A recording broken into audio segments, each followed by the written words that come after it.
그리스도인은 길을 가는 사람입니다. 어디를 가요? 길을 가는 사람입니다. 그리스도인으로 산다는 것은 새로운 길을 선택해서 가는 것입니다. 자, 그리스도인의 삶을 길로 묘사한다는 것은 그리스도인의 삶에 방향과 목표가 있다는 거예요. 그리고 그리스도인을 길을 가는 사람으로 묘사한다는 것은 아직 목적지에 도착하지 못했다는 것입니다. 자, 목적지에 도착한 것을 완전이라고 볼 때 완전, 그리스도인의 삶은 완전을 향해서 나아가는 삶이다. 이렇게 말할 수 있습니다. 따라서 한번 하겠습니다. 완전을 향해 나아가는 삶. 이것은 성경이 계속해서 이야기하고 있는 바예요. 너희는 완전하라. 이렇게 성경이 이야기하고 있다는 거죠.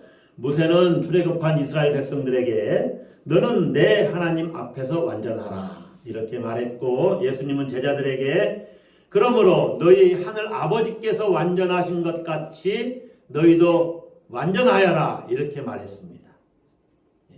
그러니까 이 완전은 하나님의 백성들에게 처음부터 끝까지 이 하나님의 백성들이 마음에 담고 추구해야 될 삶의 목표다 하는 것입니다. 그리스도인으로서 완전을 추구하는 것은 모든 기독교 역사 속에서 교회의 핵심 주제였습니다. 그러니까 모든 교회가 추구하는 것, 그것이 뭐였느냐? 그리스도인의 완전이었다는 거예요. 그래서 그리스도인의 완전에 대한 탐구는 모든 시대의 교회가 근원적으로 질문했던 신학적 주제였고 삶의 주제였습니다. 어찌 보면 기독교 역사 속에서 그리스도인들의 삶은 성서를 삶의 현장에서 구체적으로 체현해내는, 실현해내는 개인적인 어떤 실천적인 몸짓이라고 볼 수가 있어요. 그러니까 성서를 우리가 주석 작업을 하잖아요. 이 주석 작업이 다른 게 아니라 우리의 삶으로 표현해내는 것이라는 거죠. 어떻게 이 성서를 내 삶으로 실현해내느냐? 이게 그리스도인의 완전이라는 것입니다. 그런데 이 그리스도인의 완전은 모든 시대마다 다양하게 나타났어요. 초대교회의 예를 들어보면 초대교회에서의 완전은 무엇이었을까요? 여러분, 완전은 그 시대적 정황과 역사적 상황을 잘 고려해서 이해를 해야 됩니다. 초대교회의 삶의 자리는 로마 제국의 식민지 생활을 하던 그러한 형편이었습니다. 그러니까 예수님에 대한 신앙의 유무에 따라 생존이 결정되는 그런 위기의 현장이었어요. 신앙을 가졌느냐? 안 가졌느냐? 예수님에 대한 신앙이 있느냐 없느냐에 따라서 삶과 죽음이 결정됐다는 거죠. 신앙이 있는 자는 죽음이요, 예수님에 대한 신앙을 갖지 않은 자는 살려졌다, 그 말이에요. 초대교회 성도들은 로마 제국의 식민지 생활을 하면서 황제 숭배에 대한 압박, 황제를 숭배하지 않으면 잡아 죽이는 거예요. 그 황제 숭배에 대한 압박과 다양한 민족과 문화 속에서 그리스도인으로서의 정체성을 가지고 살아야만 하는 그러한 시대적 정황이었다는 것입니다. 초대교회 성도들은 그래서 로마 제국의 정치적 박해에 대해서 어떻게 반응했느냐? 믿음으로. 근데 이 믿음이 어떻게 나타났느냐면 순교로 나타난 것입니다. 따라서 한번 합시다. 믿음과 순교. 믿음과 순교로 대응했습니다.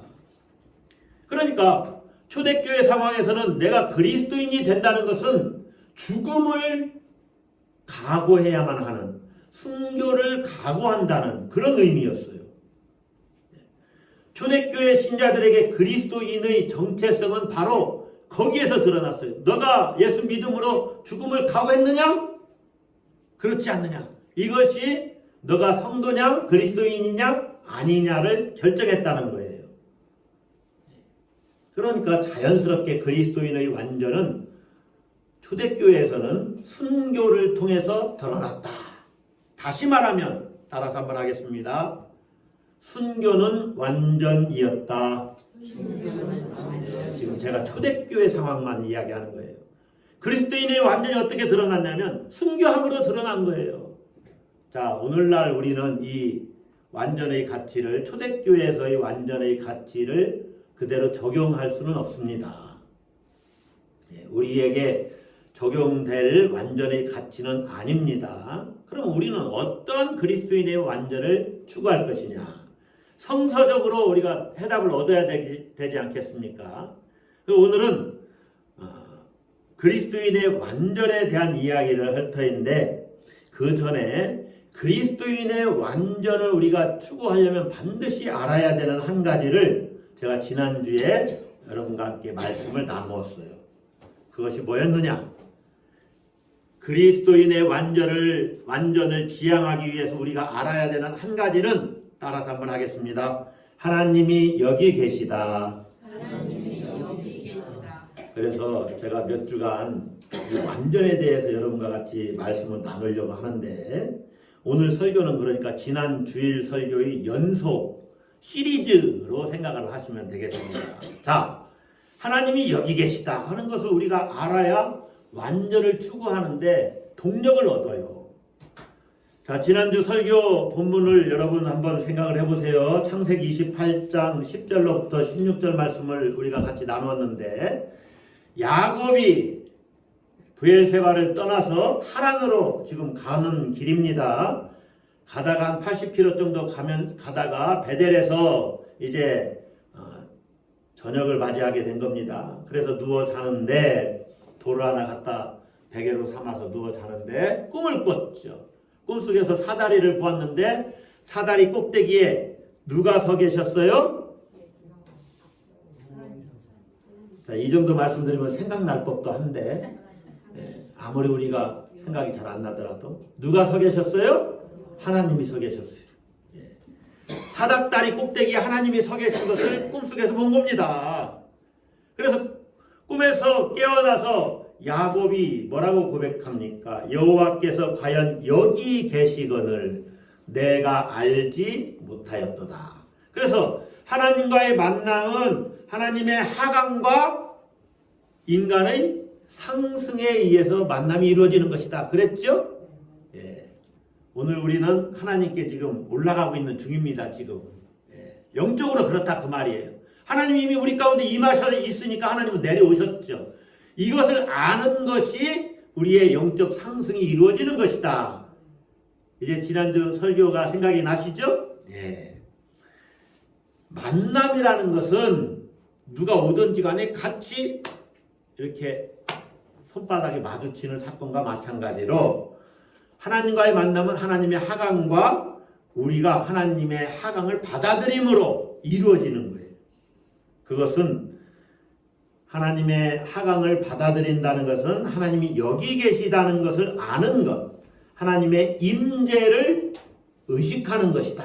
이렇게 제가 말씀을 드렸습니다. 다시 말하면 하나님을 바라봄으로 하나님이 여기 계시다는 것을 알게 돼요. 자, 하나님이 여기 계시다는 것을 아는 방법, 제가 오늘은 일단은 세 가지를 말씀을 드리겠습니다. 하나님이 여기 계시다. 자, 첫 번째는 나 밖에서 하나님을 보는 것입니다. 나 밖에서. 다시 말하면 이 피조 세계를 통해서 하나님을 보는 거예요. 무엇을 통해서? 피조 세계. 오늘 내용은요, 여러분 굉장히 좀 어렵지만 중요한 얘기예요. 때로는 듣기 편하고 참 은혜가 되는 말씀이 있고 때로는 듣긴 힘들고 딱딱하고 무거운 말씀이지만 반드시 알아야 되는 중요한 말씀들이 있어요. 오늘 설교는 후자입니다. 반드시 알아야 되고 듣기에는 좀 딱딱해요. 그 학문적으로는 드라이하다 이런 표현을 쓰는데 그렇지만 알아야 돼요. 나 밖에서 하나님을 보는 거예요. 그게 뭐냐? 피조 세계를 통해서 하나님을 보는 겁니다. 피조 세계는요, 하나님의 흔적이에요. 흔적. 따라서 하겠습니다. 하나님의 흔적. 하나님의 흔적. 예수님도 잘 말씀하셨어요. 공중의 새를 보라. 심지도 않고 거두지도 않고 창고에 모아 들이지도 아니하되, 그 다음이 중요해요. 너희 하늘 아버지께서 기르시나니. 공중의 새를 보면은요, 하나님 아버지를 생각할 수가 있어야 돼요. 야, 저것들이 어떻게 저렇게 날아가냐. 지금 기러기가 한참 날아다닙니다. 그렇죠? 여러분, 기러기 다니는 거 좀 자주 보십니까? 네요, 아니에요. 예, 기러기 다니는 것도 한번 보세요. 예, 저는 자주 봅니다. 여기도 자주 하늘에 기러기 떼가 날아다니니까. 예, 앞에 선 것이 아니죠. 앞에 날아가던 기러기가 힘들면 뒤로 간대잖아요. 근데 진짜로 이렇게 바꾸는 것을 자주 이렇게 보게 돼요. 예, 힘을 서로 이게 배려를 하는 거죠. 앞에 날아가는 기러기가 힘드니까. 그런 것들을 누가 그런 본성을 주셨을까요? 하나님 아버지께서. 너희 하늘 아버지께서 기르신다. 그러니까 피조 세계를 통해서 하나님이 지금 역사하고 계시는구나 하는 것을 볼 수가 있어야 됩니다. 본다는 것을 관상한다, 그런 표현을 씁니다. 영성가들은. 그럼 하나님을 관상하는데 피조 세계를 통해서 관상하는 거예요. 나 밖에서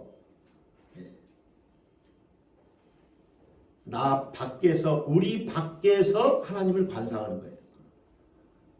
똑같은 표현이 마태복음 6장 28절 이하에 나와요. 예수님의 말씀인데, 들의 백합화가 어떻게 자라는가 생각하여 보라. 그 뒤에 쭉 나오죠. 수고도 아니하고 길쌈도 아니하느니라. 그런데 솔로몬의 영광으로도 이 꽃 하나만 갖지 못하였다. 근데 그 다음 구절에 이런 말씀이 있어요. 오늘 있다가 내일 아궁이에 던져지는 들풀도 하나님이 이렇게 입히시거든 하물며 너희일까 보냐, 이렇게 나오는데, 들풀조차도 누가 입히신다고요? 하나님이 입히신대요. 여러분, 그런 자연을 바라볼 때 그 창조의 영성을 내가 갖고 있느냐, 이거 아주 중요한 겁니다. 예. 저도 젊은 날에는 그런 걸 몰랐어요. 교회 다니고 예수 믿었어도. 예. 왜냐하면 나한테 집중되어 있으면 그게 안 보여요. 화단에 꽃이 저렇게 많은데 예배당에 들어오기 전에 꽃을 한번 눈길도 주지 않은 우리 성도님들 누구예요? 예? 일주일 동안 삶에 찌들고 살면 꽃이 안 보이는 거예요. 왜냐하면 나한테만 지금 집중되어 있고 내가 가지고 있는 문제에만 집중되어 있어요. 거기서 눈을 조금만 들어보세요. 하나님이 우주 만물을 다스리고 계시구나. 내 삶도 주관하고 계시는구나. 저 꽃도 하나님이 다스리지. 저 꽃도 하나님이 입히셨지. 그런데 하물며 나일까 보냐? 이런 영성이 창조의 영성이에요. 나 밖에서 하나님의 흔적을 보는 겁니다. 하나님이 그러면 여기에도 계시는구나, 이걸 깨달을 수 있어요. 두 번째는 따라서 합시다. 나 안에서. 나 밖에서 봤으니까 이제 내 안에서도 봐야죠. 나를 보는 거예요. 나를. 여러분, 나는 하나님의 형상입니다. 아멘. 여러분이 하나님의 형상이에요. 얼마나 신기한지 오묘한지.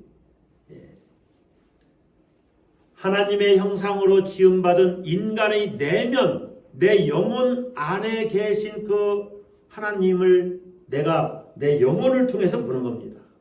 야, 참 신기하다. 여러분, 제가 가끔 죽음 얘기도 하지요. 그건 현실이니까. 김수미 집사님, 배우 돌아가셨잖아요. 집사님이에요. 막 간증도 하고 그러시던데, 요즘 연령대로 생각해보면 일찍 돌아가신 겁니다. 75세이신데. 여러분, 어느 부산대학교 계신 한 교수님이 자기는 자기 죽음을 설레이는 마음으로 맞이하고 싶다고 그랬어요. 저는 죽음 얘기를 집에서는 될 수 있으면 안 하려고 그래요. 근데 저도 그런 마음으로 내가 죽는 그 순간에도 주님 바라보면서 정말로 기쁨에 찬 마음으로 주를 맞이해야지, 죽음을 두려워하는 것이 아니라 그런 마음을 많이 가져봅니다. 왜냐하면 내가 일생 그렇게 믿었던 예수님을 눈으로 볼 때인데 얼마나 흥분되는 순간입니까? 그런 것들을 내 영혼을 생각해 볼 때, 나를 생각해 볼 때, 내 존재를 생각해 볼 때 거기서 하나님을 보는 겁니다. 특별히 우리 예수 믿는 사람들에게는 우리 안에 성령이 계시잖아요. 예수님이 뭐라고 말씀하셨어요? 자신이 떠나면 보혜사 성령을 보내주시겠다 이렇게 약속하셨습니다. 그래서 요한복음 14장에 보면은 내가 아버지께 구하겠으니 그가 또 다른 보혜사를 너희에게 주사 영원토록 너희와 함께 있게 하리니, 제자들에게 하신 말씀이에요. 예수 믿는 사람들에게 하신 말씀입니다. 여러분 안에 성령이 계십니다. 믿습니까?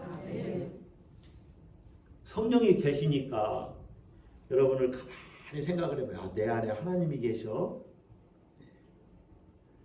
그 예수님이 14장 18절에서는 이렇게 말해요. 그는, 성령은 너희와 함께 거하시며 또 너희 속에 계시겠습니다. 그 다음이 중요합니다. 내가 너희를 고아와 같이 버려두지 아니하고 너희에게 오리라. 근데 성령이 오신 것은 예수님이 오신 것과 똑같은 것이다, 그 말이에요. 믿습니까? 예, 여러분 안에 예수 그리스도가 계셔요. 그 사실을 바라볼 때, 야, 하나님이 지금 여기에 함께 하시는구나. 나와 함께 하시는구나. 내가 뭘 걱정하고 두려워하냐. 그분 안에서 모든 것이 합력해서 선을 이루실 것인데. 그렇게 하나님을 보는 겁니다. 자, 하나님이 여기 계시다는 것을 아는 방법 세 번째는 나 위에서 하나님을 바라보는 것입니다. 나 위에서 바라본다는 것은 삼위일체 하나님을 바라보는 거예요. 하나님은 안 계신 곳이 없습니다. 저는 우주의 끝을 가보지도 않았고 우주의 끝이 어디 있는지도 모릅니다. 저는 물리학자도 아니고 물리학자도 아마 모를 거예요. 그러나 물리적으로 보면은 우주의 끝이 있다고 하지 않습니까? 얼마나 큰지 우주가 그냥 숫자도 모르죠. 어마어마하게 크다고 가끔 이야기만 듣는데 저는 우주 밖에도 하나님이 계시다고 믿어요. 하나님은 안 계신 곳이 없다. 세상의 모든 존재 가운데 계시고 존재 밖에도 계시고 안에도 계시고, 심지어 그래서 여기도 내 좌측에 계시고 우측에 계시고 앞에도 계시고 뒤에도 계시고 위도 계시고 아래도 계시고 나를 관통해서 계신다. 내 안에도 계시고. 할렐루야. 그거를 여러분이 수시로 묵상을 하고 인식을 해야 됩니다. 자, 예수님을 한번 생각을 해보세요. 제가 삼위일체 하나님을 관상함으로 하나님이 여기 계시다는 것을 우리가 알 수 있다고 그랬죠. 예수님의 이 말씀을 여러분 절대로 잊으면 안 된다고 자주자주 제가 강조하는데, 내가 세상 끝날까지 너희와 항상 함께 있으리라. 낙심될 때마다 이 말씀을 붙잡으세요. 내가 세상 끝날까지 너희와 항상 함께 있으리라.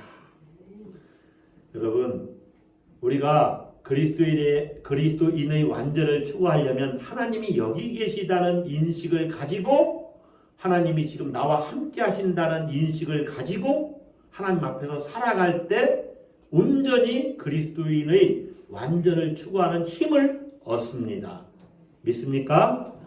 창조 세계를 통해서 또 하나님의 형상인 내 영혼을 통해서 내 영혼을 바라봄으로, 그리고 온전히 삼위일체 하나님을 바라봄으로 하나님의 임재의식 가운데 들어갈 수가 있어요. 그러한 삶을 뭐라고 하느냐? 따라서 한번 하겠습니다. 관상적 삶. 관상적 삶. 관상적 자, 삶. 이게 말이 좀 어렵지만 관상은 바라본다 그런 뜻이라고 그랬죠. 그러니까 관상적 삶이라는 건 뭐냐면 모든 일에서 모든 시간 가운데 하나님의 임재를 의식하면서 하나님의 인도하심을 관찰하고 또 다른 사람에 대해서 공감과 열린 마음을 가지고 하나님과 다른 사람들의 말에 귀를 기울이는, 그리고 그 말을 수용하는 삶을 이야기해요.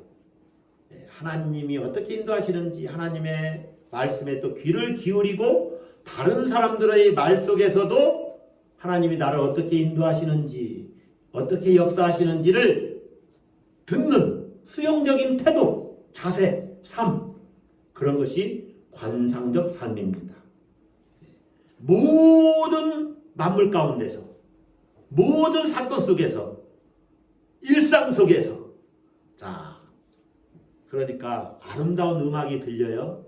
음악을 듣는 중에도 하나님의 인도하심을 묵상하는 거예요. 음악 들으면서 어떨 때는 막 감동받고 눈물을 흘릴 때가 있습니까? 하나님이 위로해 주시는 거예요. 아름다운 그림을 바라보면서 야, 참 기가 막히다. 하나님이 참 기가 막힌 세상을 펼치셨구나. 해가 뜨고 지는 모습을 바라보면서 요즘에 가을 하늘에 태양이 탁 떠오를 때 요즘엔 이쪽에서는 태양이 떠오르는 그 모습이 훨씬 더 보기 좋습니다. 우리 교회에서는 동쪽 하늘을 바라볼 때 붉게 떠오르는 태양빛, 그 태양이 뜨고 또 지는 모습을 볼 때 하나님이 하시는 말씀과 일들, 하나님이 하시는 일과 하나님이 내게 주시는 말씀을 듣는 태도, 이런 것들이 관상적 삶이에요. 어린 아이의 웃음 속에서도 하나님의 음성을 들을 수 있어요. 노인의 깊게 자리 잡은 패인, 깊게 패인 노인의 주름 속에서도 하나님이 내게 주시는 말씀을 들을 수가 있습니다. 그런 눈을 여러분이 가지셔야 돼요. 그걸 영안이 열렸다라고 하는 거예요. 아, 나도 인생이 저렇게 되겠지. 언젠가는 이 세상을 떠나는구나. 인생은 참 더덥다. 지금까지 살아보니 그런 걸 느끼죠? 그러니까 앞으로 정말 주님 나라를 위해서 살아야 되겠다. 이런 거예요. 이게 관상적 삶이에요. 새가 둥지에서 새끼를 먹이는 모습을 보면서 나는 부모로서 제 역할을 잘하고 있는가, 이런 거 생각할 수도 있겠죠. 때를 지어 하늘을 날아가는 기러기 모습 속에서도 하나님이 하시는 일과 하나님이 내게 주시는 말씀을 듣는 태도, 다시 말하면 그리스도인의 삶에 일어나는 모든 일들에 하나님의 주권을 인정하고 수용하는 삶의 자세와 태도, 이것이 관상적 삶입니다. 하나님의 손길을 수시로 체험할 수가 있어요. 모든 삶의 영역에서 하나님의 임재의식을 갖는 것, 다시 말하면 하나님 앞에 서는 것, 하나님 앞에 그렇게 설 때 내가 관상적 삶을 살아갈 수가 있습니다. 자, 여러분에게 한번 질문합니다. 대답해 보세요. 여러분은 모든 영역에서 하나님 앞에 서 있습니까? 네, 그럴 줄 알았지. 네, 모든 영역에서 하나님 앞에 서 있어야 됩니다. 학생들이 공부할 때 나는 지금 하나님 앞에서 공부하고 있다. 도둑질할 때 나는 지금 하나님 앞에서 도둑질할 수 있어요, 없어요? 없어요. 예. 일터에서, 직장에서, 심지어 취미생활할 때도 취미생활할 수 있습니다. 그러나 하나님이 기뻐하시지 않으면 이제 그만해야죠. 열심히 공차다가도 하루 종일 공만 차면 되겠습니까? 한 게임 뛰었으면, 한두 게임 뛰었으면 집에 가서 해야 할 일 해야지요. 성도 간의 교제도 마찬가지입니다. 하루 종일 만나가지고 성도들끼리 뭐가 많아요? 수다? 자, 좋은 일도 절제를 해야 됩니다. 그러니까 매사에 하나님 앞에 서는 자세를 갖는 것 너무나 중요합니다. 여러분 생각해 보세요. 어느 한순간 하나님 앞에 서지 않은 순간이 있습니까? 없습니다. 우리 한국 크리스찬들이 내가 하나님 앞에 서 있다 이런 의식을 갖고 산다면은 우리 한국 교회가 달라질 거예요. 많은 문제들을 한국 교회가 가지고 있다고 하죠. 아주 요약하면은 신앙과 삶의 불일치 문제일 겁니다. 다시 말하면 세속화 문제예요. 교회에서는 예수 믿는 사람 같은데 교회 문만 떠나면은 교회 밖으로 나가기만 하면 세상 사람과 다를 바 없는 삶의 양식으로 살아가요. 이것이 세속화입니다. 세상의 가치관에 변질된 것이죠. 정말로 내가 심판주이신 하나님을 바라보면서 산다? 그 하나님 앞에 내가 서 있다는 의식을 갖고 산다면은 많은 한국교회 문제들은 해결될 거예요. 여러분, 하나님의 임재의식, 하나님이 지금 여기 계시다 하는 의식을 가지고 그리스도인의 완전으로 나아가시는 여러분들이 되시기를 주의 이름으로 축복합니다. 자, 그러면 그리스도인의 완전이 무엇인가? 오늘 본문으로 한번 들어가 볼 터인데, 우리 프로테스탄티즘 개신교죠. 개신교적인 신학적 가치에서는 구원을 세 차원으로 이렇게 봅니다.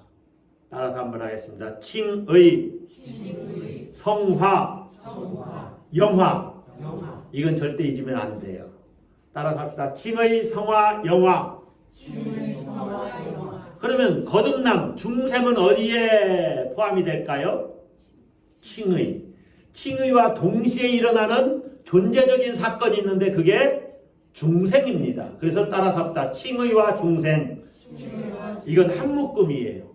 몇 묶음? 한 묶음. 칭의, 성화, 영화인데 영화는 죽어서 이루어지는 예수 그리스도의 영광을 우리가 덧입는 것, 부활의 영광을 덧입는 것. 그러니까 이 땅에서는 우리가 논할 게 아니에요. 죽어서 이루어지는 거기 때문에. 자, 그럼 이 땅에서는 칭의와 성화인데 칭의되는 그 순간에 하나님이 너 이루어 이렇게 여겨주시는 그 순간에 우리 영혼이 싹 하나님과의 관계가 싹 맺어지고 우리 영혼이 다시 태어나는 겁니다. 똑같은 모습이지만 다시 태어났어요. 이것을 다시 태어났다고 해서 중생이라고 하고 born again 새로 태어났다고 해서 신생이라고 해요. 같은 말이에요. 말만 다르지. 그래서 칭의와 중생, 칭의와 신생은 같이 가는 거예요. 한 묶음이에요. 자, 이 구원의 세 차원을 잘 봅시다. 칭의, 성화, 영화. 영화는 죽어서 이루어지는 것이니까 칭의와 성화만 보면은 왜 하나님이 이 땅에서 우리를 의롭다 하시고 거룩한 삶을 살도록 하시느냐? 하나의 공통된 목적이 있습니다. 오늘은 그것 한 가지만 여러분이 잘 기억을 하시면 돼요. 오늘 본문을 통해서는 자, 칭의와 성화의 공통의 목적은 뭐냐면은 따라서 한번 하겠습니다. 하나님의 형상의 회복. 하나님의 형상. 따라서 하겠습니다. 하나님의 형상. 그것이 회복되는 거예요. 그러면 하나님의 형상이 회복이 안 됐었단 얘기냐? 맞아요. 아담과 하와로 말미암아 그들이 죄를 범함으로 말미암아 하나님의 형상이 깨졌어요. 이것은 우리의 인간성이 깨졌다는 것입니다. 그러니까 우리의 원래적인 인간성은 하나님의 형상이었어요. 이게 깨졌어요, 여러분. 완전히 선을 추구하면서 살게 돼 있었는데 악을 따라서 살고 하나님을 거역하는 본성이 생긴 거예요. 그래서 칭의나 성화의 목적은 우리에게 깨어진 하나님의 이 형상을 회복해 하는 거예요. 그것을 성경은 여러 가지로 설명을 하는데 오늘 본문이 그런 것입니다. 자, 4절을 한번 보세요. 이로써, 이것은 앞에 나온 3절에 이로써, 그것은 이는 자기의 예수 그리스도의 영광과 덕으로서, 그 말이에요. 그러니까 예수님의 영광과 덕으로서 그 보배롭고 지극히 큰 약속을 우리에게 하나님이 주셨는데, 이 약속으로 말미암아, 그리고 그게 어디에 걸려요? 신성한 성품에 참여하는 자가 되게 하려 하셨느니라. 거기에 걸려요. 너희가 정욕 때문에 세상에서 썩어질 것을 피하여. 그러니까 하나님이 우리로 하여금 큰 약속을 주셨는데, 그 약속으로 말미암아 우리는 신의 성품에 참여하는 자가 된다는 것입니다. 따라서 합시다. 신의 성품에 참여한다. 신의 성품에 참여한다. 이것이 하나님의 형상을 회복하는 거예요. 여러분, 하나님 같이 거룩하신 분이 어디 있어요? 하나님은 진짜 참선이에요. 절대 선이에요. 그 절대 선을 우리가 갖게 된다는 이야기입니다. 여러분, 가끔 성도들 지간에도 원수 같은 성도가 있을 수 있을까요? 세상에는 원수 같은 사람도 있을 수 있습니다. 아주 저 사람이 있는 그 밥도 같이 먹기 싫어. 저 사람 있는 데 가서는 그런 사람 있을 수 있습니다. 아주 그냥 무례하고 네 가지가 없는 네 자를 사자로 바꾸면 됩니다. 네 가지가 없어요. 어른 봐도 인사도 할 줄 모르고 아주 그냥 버릇없고 그런 사람이 있을 수 있습니다. 그 사람이 있는 데는 같이 있기도 싫을 수 있는데 천국에 그 사람이 있다고 하면 어떻게 하겠어요? 네? 가지 말아요.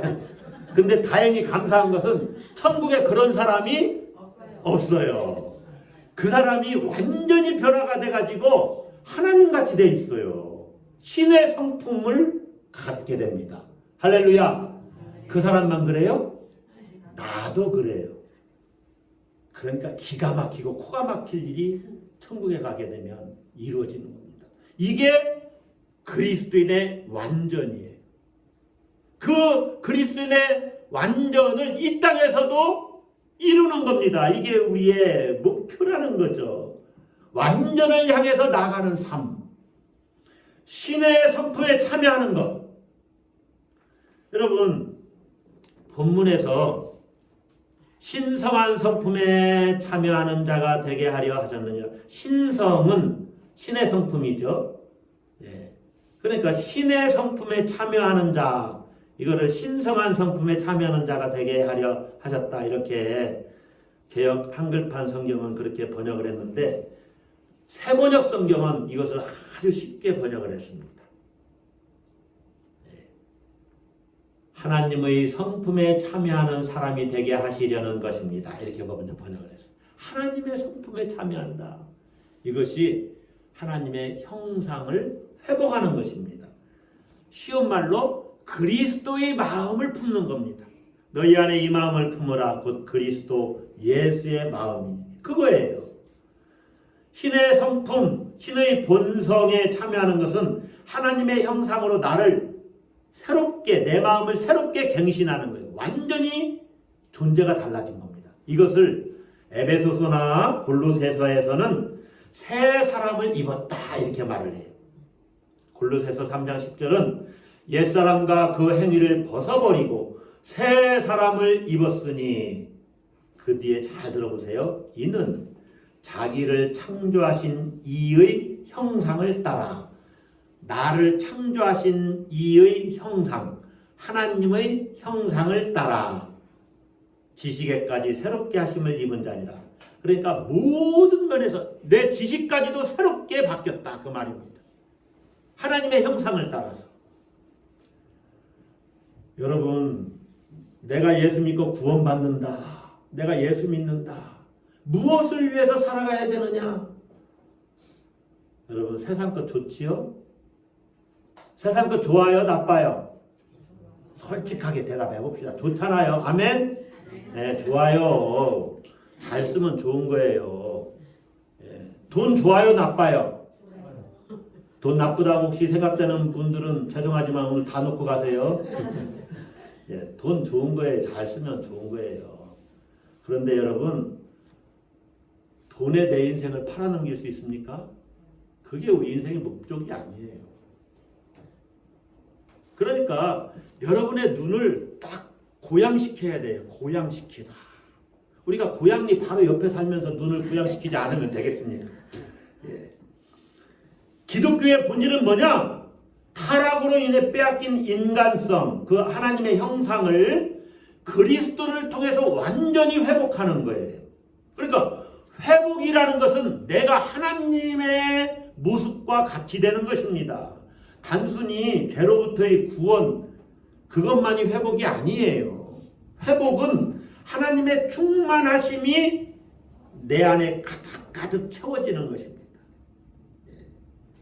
이것을 이제 한 이제 1, 2주 더 살펴볼 것인데 다른 말로 한번 다시 바꿔보겠어요. 예수님의 마음을 품는다는 게 뭡니까? 내가 예수님을 닮아가는 겁니다. 예수님을 완전하게 닮아가는 거, 이게 내 신앙생활의 목표예요. 그게 그리스도인의 완전이에요. 이게 하나님의 형상을 회복하는 거예요. 할렐루야. 여러분, 그리스도인의 완전은 하나님의 형상을 회복하는 것. 자, 아까 골로새서 말씀드렸는데 에베소서 말씀도 한번 제가 드려볼게요. 4장 24절인데 하나님을 따라 의와 진리의 거룩함으로 지으심을 받은 새 사람을 입으라. 그러니까 하나님을 따라 새 사람을 입는 거예요. 이건 하나님의 형상의 회복인데 의와 진리의 거룩함으로 지으심을 받은 새 사람. 그러니까 여러분, 의로우시고 거룩하신 하나님의 형상을 입는 겁니다. 여러분의 삶의 목표가 뭐야 되는지 이제 좀 감이 잡히십니까? 우리 그리스도인들은 나의 본성, 내 성격도 예수님의 성품과 하나님의 형상으로 변화해서 내가 작은 예수가 되는 것입니다. 그걸 열망해야 돼요. 매 순간 그걸 의식하는 겁니다. 그것이 하나님 앞에서 사는 거예요.